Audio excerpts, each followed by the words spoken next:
like Kenneth Greg, Rogers. you want to enter into the coffee this week? Oh, is that where we're at? Oh, I just, what's funny is I'm looking at the show notes and I'm like, man, there's nothing in there. It's the one I made. Shocking. Let me go into the one that we actually collaborated on there for a second. All right, George, this week's coffee, Jubilee Roasting Company, picked up a Kenyan Theri Murarandia. I mean, you guys pronounce that for yourselves. I'm not too sure exactly if I said that right or not. You see here, it says it was roasted on 11/15. They stamped that on there. That was very nice of them. Jubilee Roasting Company, George. I'll tell you what, I'm going to get into this bag design here in a minute. I actually really, really dig it. This coffee is telling us there's tasty notes of brown sugar, pomegranate, raisin, and honey. Do you want me to go first on this? Yeah, I do. I do want you to go first, considering you got this bag. Okay, well, that's the way it goes. This week's review brought to you by Rigby. When I was brewing this coffee, there was, to me, the smell that was coming was almost like it was like a fresh pastry. It was like somebody was cooking something in the oven, something sweet. No definitive identification, I think, on that in terms of what was it. Was it a fresh or a canned peach pie? I don't know. It wasn't anything like that, but it did. It smelled like somebody was cooking, I don't know, croissant. Were they cooking? They cooking. I'm from France. I've been known, je m'appelle Gregoire. Croissant. But when I brewed this up, I think what is really hitting is there's a sweetness. I don't know if I identify that as brown sugar. I definitely get the raisin. I think we've had one that claimed pomegranate before. And to me, pomegranate is a very, very distinct flavor. I'm not so sure the pomegranate is hitting either, but there is a slight honey that I get on the very back end after getting that raisin note and that sweetness that's there. In terms of mouthfeel, it's kind of it's kind of dry, almost like a wine. You get you get a little kind of a dry palate on it, not bitter, but it's a little dry on the mouthfeel. It's not as quote juicy as some of the Ethiopians or the Colombians I think that we've had before. So it's kind of got that dry mouthfeel on it. But I really like this coffee. This is going to sound a bit mean, but I think last week's Noble, I fired through that bag. I love that coffee. Yeah. I don't know what it was. I think I was really excited about the departure away from a lot of the berries and fruits that we do with these coffees. But this is a really good coffee too. But I just wanted to kind of come back and just talk for a second about that Noble because it was so damn good. I just was all good about it. It was very good. George, how do you feel about this week's coffee? I've been doing this thing here because I actually get to the point where I'm running out of just one AeroPress. So I'm doing two AeroPresses, which two AeroPresses, if you feel the way I do it, will fill one of these. So I don't know what size is that? That's the large one? That's the smaller one. That's the small 16 ounces. Yes, this one. Oh, that's the large one. All right, yeah, I got a 12er. Okay. Oh, big dog. 16 ounces, no big deal. So I do two full AeroPresses. If you go and look at last week's coffee video, I put a little intro on the whole process so you can have fun with that. First smell out of this thing, out of the bag, crack it open. It's got a sweet smell to it. I go to the brown sugar because it says brown sugar on the bag, but to me, it does have that kind of, you hit it, kind of a baking smell, which there's a lot of brown sugar in baking. So that's kind of what I got there. And then, again, for those that are watching this new, I do, the AeroPress, I do 30 grams of coffee. And then I fill the AeroPress up to the number 4, and then I start my process. I also am very happy with the Fellows attachment to the AeroPress. It provides a nice stopper for when you're letting the Hmm. coffee bloom in the beginning, and then It when you're stops that drip, so you can it do that immersion on there. exactly, and then Yeah. you don't keep adding water because you want it to steep or bloom or whatever. You could just let it do its thing for about 30-45 seconds, and then I fill it the rest of the way up, and then I start to depress from there. And to me, that's hitting all the flavors for everything I need.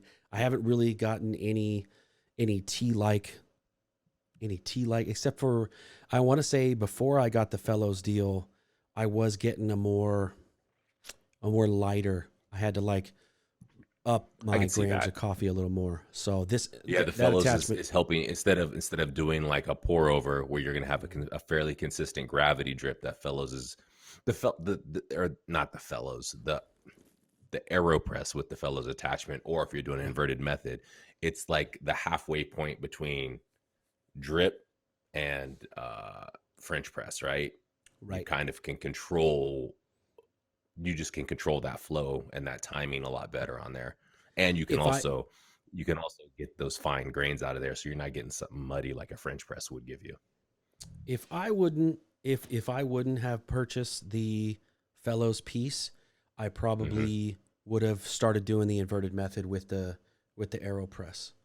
But the coffee, if we switch over to Coffee Cam, Greg, I don't know if you could see this, but I can you see it. know, It looks like a test tube. yeah, I love this container. I like Your this double container because wall. when we're doing the show, Yeah.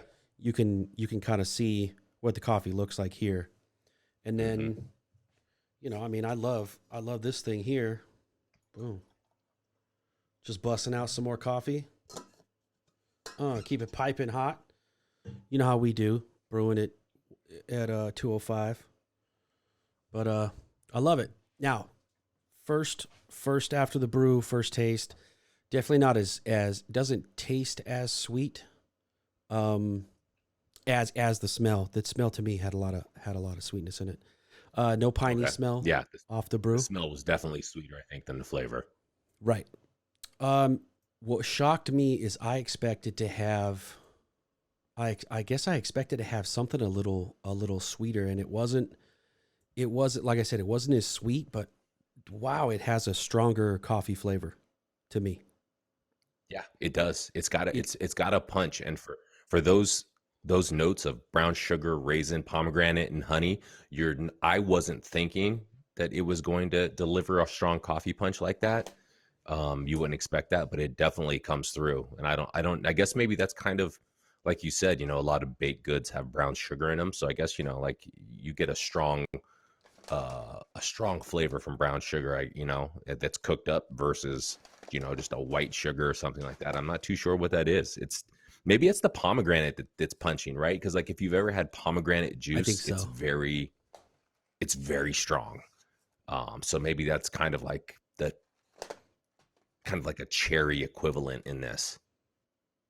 Yeah, it was good, and we talked about it last week. The coffee last week had a departure from this kind of flavor. It was good to, Yes, like you it said, did. like a palate cleanser and everything else. But cool down, definitely, like you were saying. I think the pomegranate plays the role in this of the citrusy. Not bitter's not the right word. It's Um, a bit of a sour component, yeah, I right? think But that's it's not sour like you wince at it. It's just it right. hits there.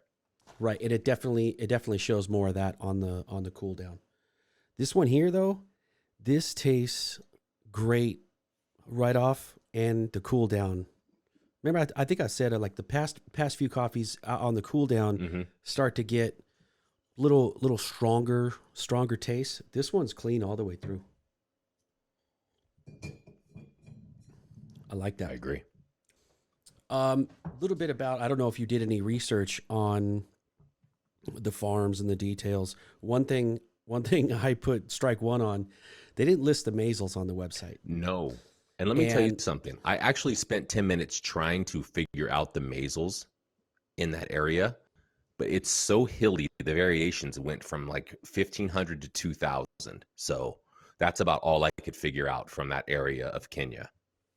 Well, and that to me, if you're not putting MASLs on the coffee, you're messing up. What are You're you messing doing? up. So, Jubilee, I'm not giving you any more strikes because everything was really good, but you need to throw some MASLs at us here.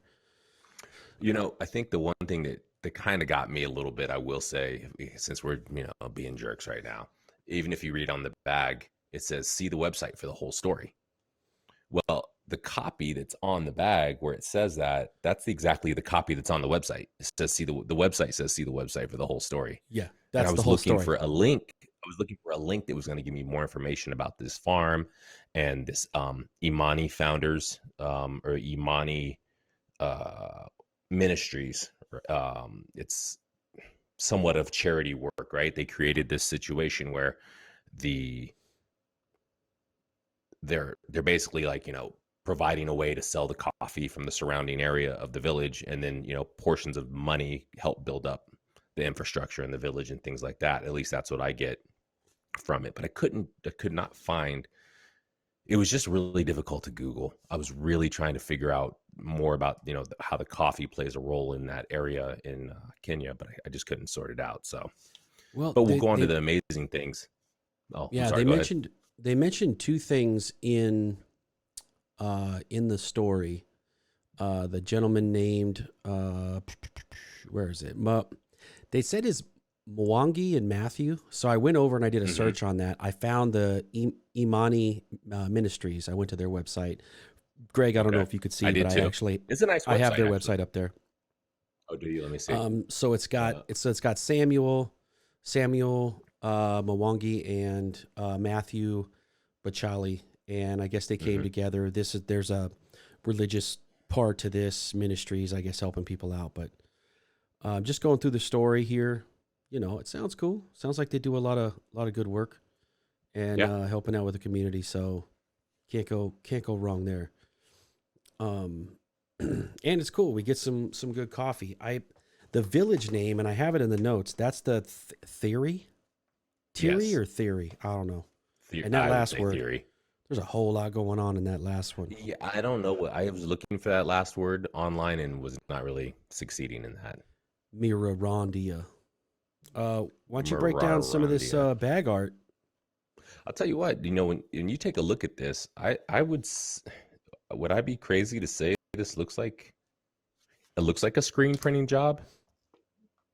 I'm not 100% sure, but the way the Jubilee Roasting Co. Logo overlaps that blue, and you kind of get Mm-hmm. that bleed of the blue at the bottom there. I just really like that. It almost, it's like it looks like a printing mistake, but it's not.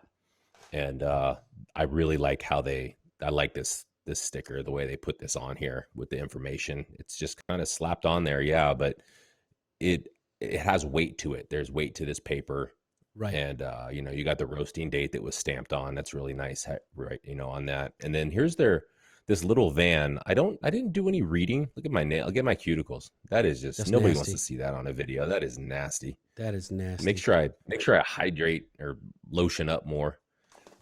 Jubilee Roasting Company, this van right here. I didn't do too much research, but I'm assuming that probably plays a big part in their history. I was reading that the guy that started it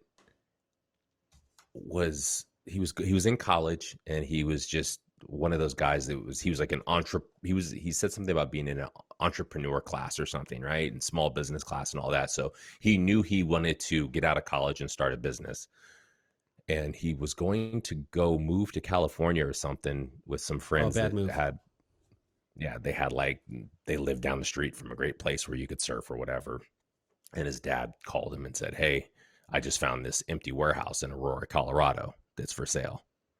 And the guy said that he knew as soon as he said that, he's like, "I'm going to go check it out." He went and saw the warehouse.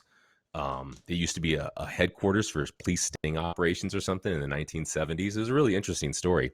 But anyways, they buy the warehouse, and then here you are. The guy started a coffee shop, and it's still going. And they got two locations, one in downtown Denver and one in Aurora. So it must be Huh. going pretty well. Yeah, I guess so. I'm I with wish you I on the could have back. saved some money in college. I had like Hey, $4 when I was done with college. you and me both, dude. I remember Shit. driving through McDonald's drive-through with like $5 and then Yep. begging because the girl that worked at McDonald's also went to the same school. I'm like, look, give me some old French fries, give me some old chicken nuggets. You're gonna throw them away in about 5 minutes anyway.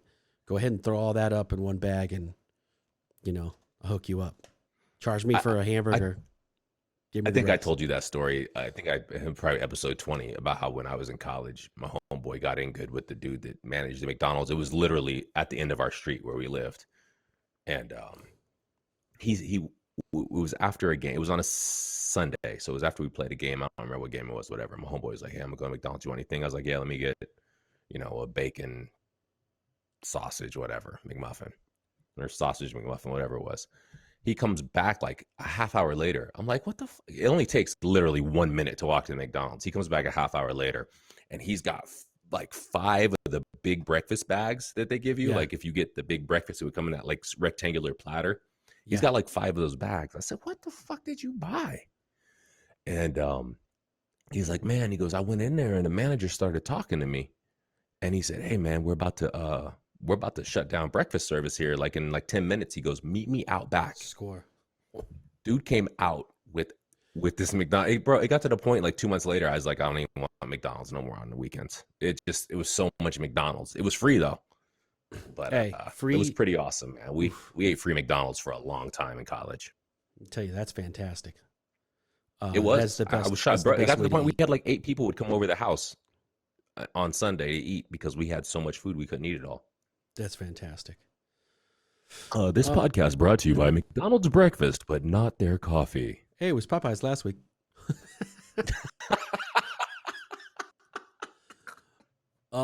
Gregor, we got two locations in the Colorado area. Looks like there's one in downtown Denver and Aurora. That's a Um, fact. I don't have their 1075 Park Avenue West, Suite 110, Denver, Colorado 80205. And in Aurora, we are at 1452 Kenton Street, Aurora, Colorado 80010. oh, Check out Jubilee Coffee Roasters. They have a lot of offerings. Go to their website, jubileeroastingco.com. I love it. And if you want to call them, look up the phone number yourself. We figured it was stupid to start giving the phone numbers. And we were doing that for a long time, but nobody's calling anybody.